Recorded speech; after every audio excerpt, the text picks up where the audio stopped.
Maanindot kayo ang tema nga atong gipamalandungan karon sa atong ika-402 nga kasaulugan sa atong kapistahan uban sa atong mahal nga patron sa Nicolas de Tolentino. Kaduyok ambit sa paglawig sa sinodong simbahan.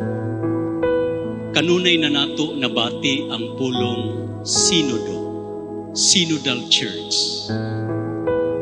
Og atong nahibaluan nga kini nga pulong synodal, sinodo, nagkahulugan og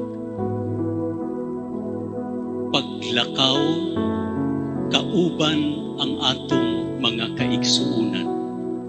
Dungan nga paglakaw, walking together as one people. Mao nga nindot kaayo, haong kaayo ang pulong si San Nicolas de Tolentino, kaduyok ambit sa atong paglawig isip usa ka sinodo nga simbahan. O ang atong mahal nga Santo Papa nagpahinumdum kanato nga puy-an nato ang usa ka sinodo nga simbahan, kanang simbahan nga naglakaw kauban ang kauban nato nga mga kaigsuunan. Dili po ti pasabot nga gusto nato himuon ang atong simbahan nga usa ka democratic institution, kanang kung unsa ang tingog sa kadaghanan maoy atong sundon.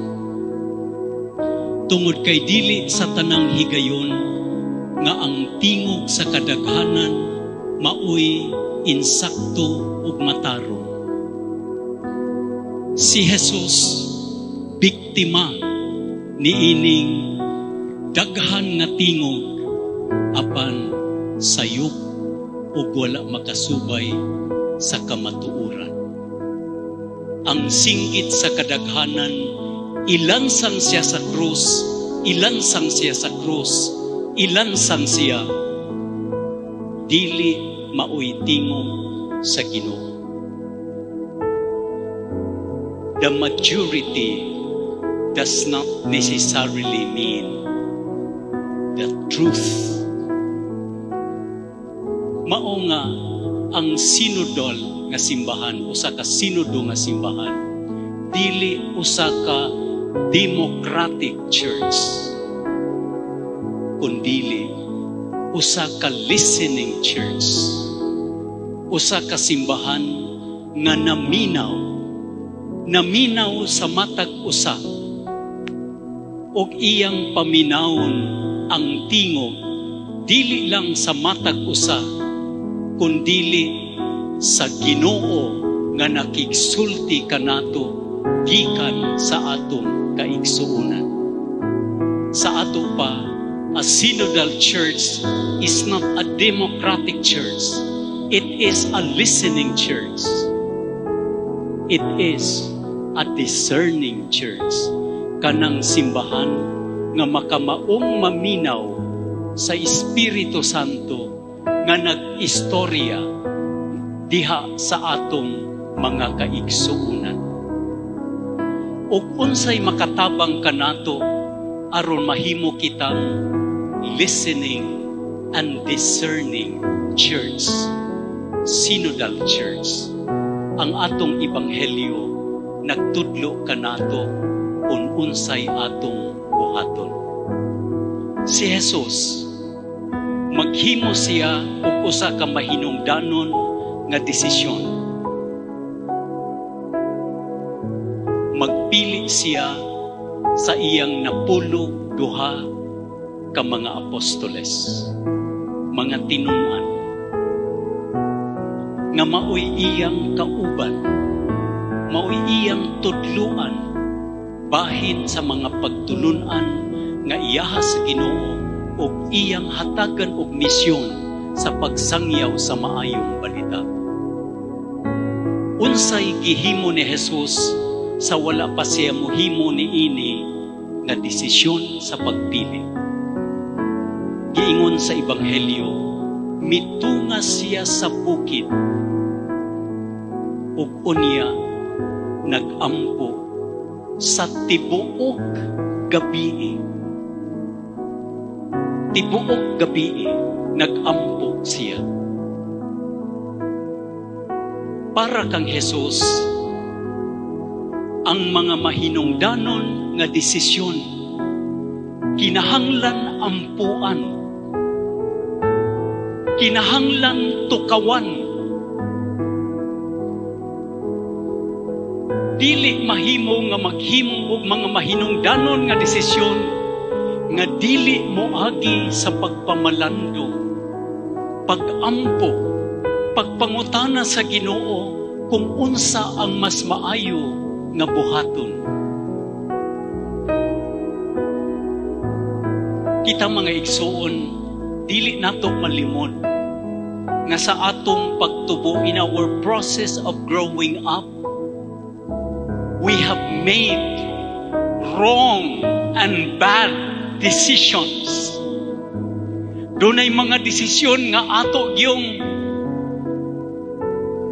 gikaulaw, mga desisyon nga atong gihimo nga nakaapekto sa atong kaugalingon, nakaapekto sa atong kredibilidad, nakapaapekto sa atong kaugmaon, nakapaapekto sa pamilya o sa katilingban. Pila ka mga magtiayon nagkabulag because at the height of their anger, they made a decision to separate. Wala mo agi sa pagampo. Ug unsay mahitabo kung ang desisyon sa panagbulag tungod lang sa kasuko o kalagot. Maguba ang pamilya. Luoy ang mga bata. Apan ang mga tao nga nagampo. Mag-away ang mga magtiayon. Pero kung maampuon ang magtiayon, they can wait for the right time when everything will be tranquil and peaceful and serene. Nga kung maayo na ang ilang mga panghuna-huna, dili na sila maulipon sa ilang kasuko, sa ilang kahiubos, they can now make a decision according to the will of God. Kanamo mga pari, dili namo ikalimod nga daghan mga desisyon nga among gihimo nga nakaguba sa among pagkatao, nakaapekto sa mga tao nga nagtuo sa Ginoo. Dili namo kana ikalimod, but what saves us from destruction were the moments that we turn to God in prayer. Mao nga si Jesus nagsulti kanato. Important decisions have to be submitted to God in prayer. Ugon niya miingon ang ebanghelista, misaka siya sa bukid ug nagampo sa tibuok gabi, the whole night he spent for prayer. Sa ato pa di ay, kung gusto gyud ta magampo sa Ginoo, there are two things that we need to do. We have to find time to pray. Si Cardinal Sin sa iyang pakigpulong sa mga kaparian nag-ingon, Pray for 30 minutes, at least 30 minutes every day. But if you are busy, pray for an hour. ang iyang punto mao, the busier we are, the longer is our time for prayer. Sama sa sakyanan, kamo nga dunay mga sakyanan ug mga nag-drive sa inyong sakyanan, mas kusog ang atong pagpadagan, the more powerful should the brake be. Kung kusog ang atong pagpadagan sa sakyanan, kinahanglan nga maayo ang atong brake. Kung paspas ang dagan sa atong kinabuhi tungod sa atong kabisi, the more we need some breaks, that is, moments of prayer. We need time to pray. Og ang iyang gipili nga oras, gabi, night, kanang wala na'y maghasol kanimo, kanang humana ang imong mga buluhaton, mag-ampo nga aduna na'y kahilom. Ug unya, misaka siya sa bukid, place, time and place. Kinahanglan nga dunay lugar nga akong pilion sa pagpakighinapi o pagpaminaw sa Ginoo in prayer. Aron ako tinuuray makaampo. Mao nga mga igsuon, mga kaparian, sa inyong mga construction, sa inyong mga konbentos karon, matag konbento karon nga pagatukuron, I see to it that there is a prayer room. A prayer room. Kamupod nga mga naa sa inyong tagsa-tagsa ka mga panimalay, doon na ba kamoy lugar nga inyong gigahin, gidedicate nga sacred space. Sacred space na ay mga estatwa, no? Makita nato daghan kaayong mga statues diha sa atong mga patron. Biblia, kandila. Ug nganong naaman atong ibutang kining mga sacred symbols to remind us of the presence of God. When we look at these images, our attention is turned towards God. Muna nga ang atong simbahan, lahi sa mga buildings, dili siya bodega. This is a place of prayer. Mao nga ang atong architectural design is designed for us to be reminded of God's presence. Misaka siya sa bukid. Ang bukid usa ka meeting place between God and His people. Sa bukid. Usa sa mga gasa nga ania sa atong probinsya, mao ang atong maanindot kaayo nga mga bukid, kinaiyahan, mga resorts, mga beaches, nindot kaayo. Mao nga importante kaayo nga atong ampingan ang atong kinaiyahan. Tungod kay ang atong kinaiyahan is a sacred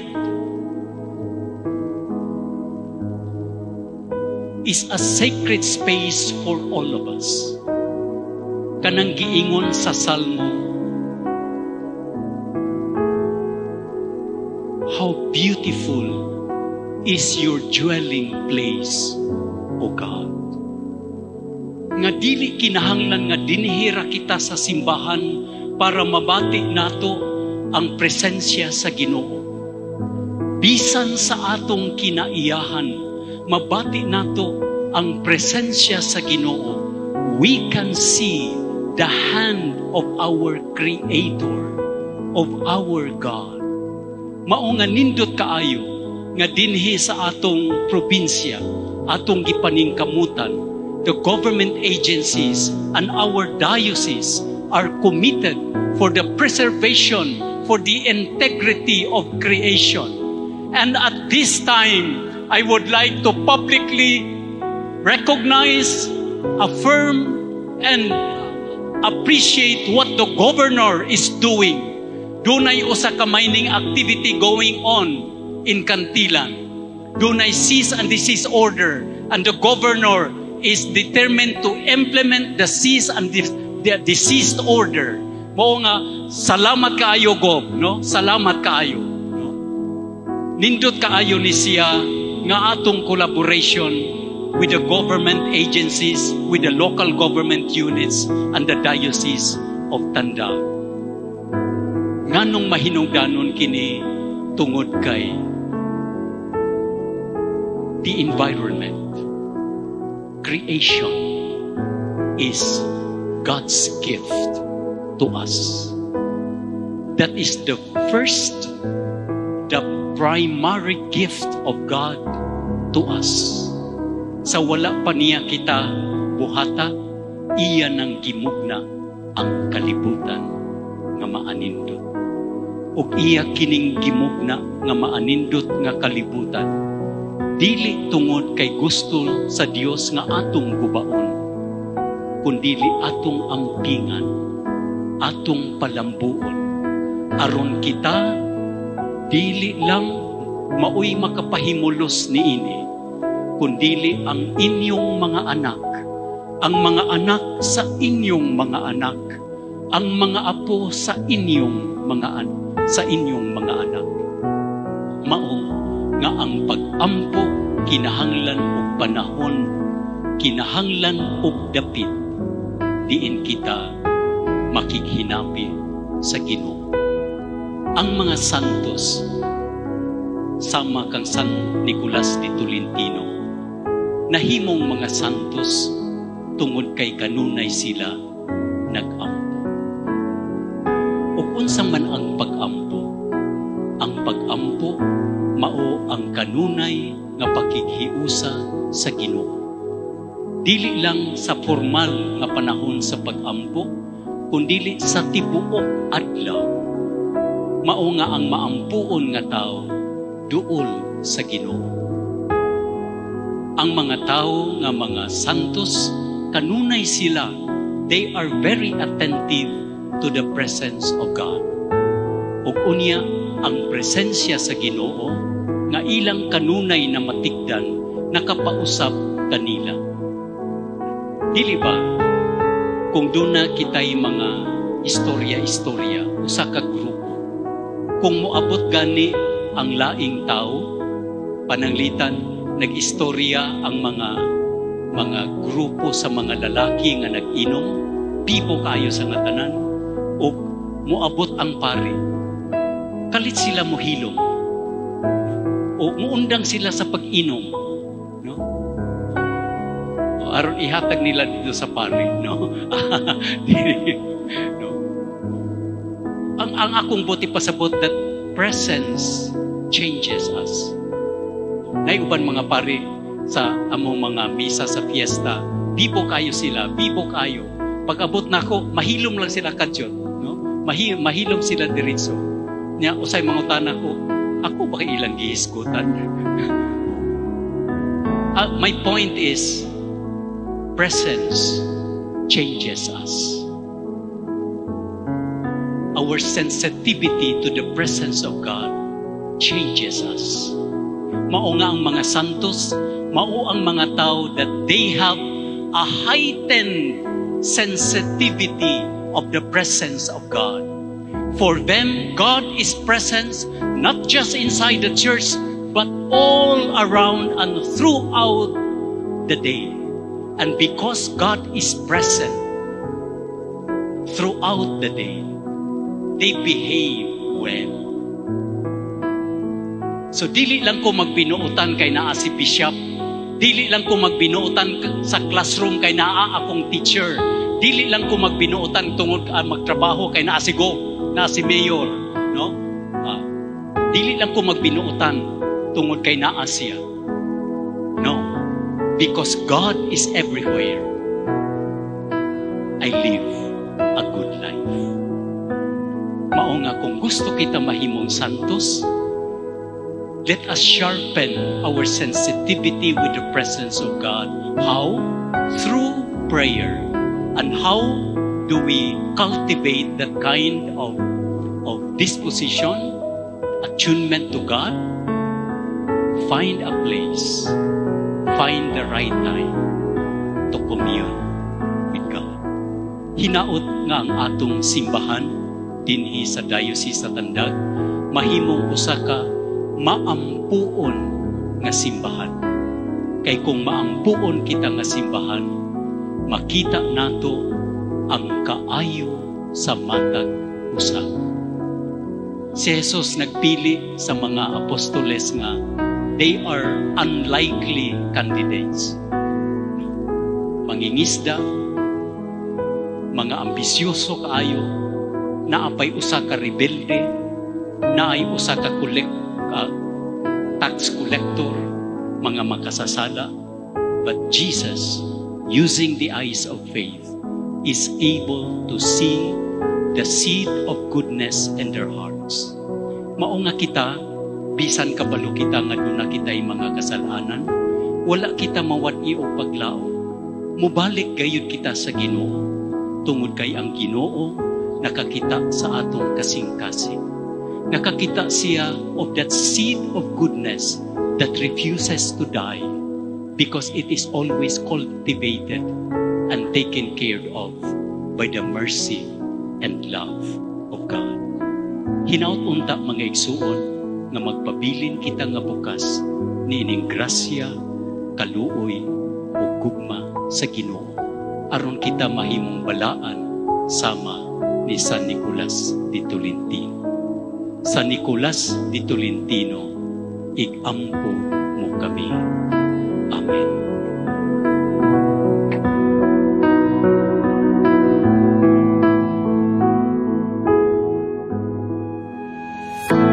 My dear brothers and sisters, I'm very happy for the feedback that I received from so many people that our webpage is really helping people to be close to God through our social media platform.